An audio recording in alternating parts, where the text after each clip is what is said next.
Hey, welcome to our tutorial that shows how to add Popup Forms by Smart Target on your Elementor website. It takes less than 5 minutes and you don't need any technical knowledge. Let's start. Add your website on Smart Target and click on Configure Apps.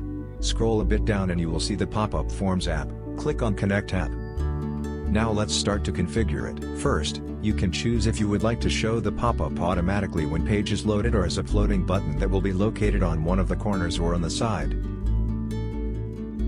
If you picked the floating button, you can choose the style of the button, the call to action text, colors, etc. If you pick to show it as a pop-up, you can set the timing to show it, how often it will pop, etc. Any change that you make in the settings will show you immediately in the preview area. Next step, you can choose the icon you would like to show in the pop-up. You also have the option to show an image if you would like.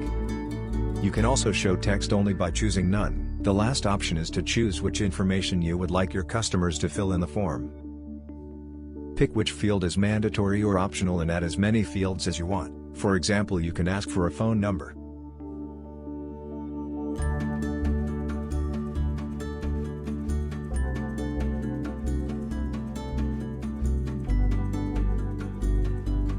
Smart Target has official integrations with many platforms. Check the comment section for more information. You can always also copy our one line of integration code and add it to your website before the /body tag. You're welcome to contact us if you need any help. Smart Target. Increase engagement, get more sales.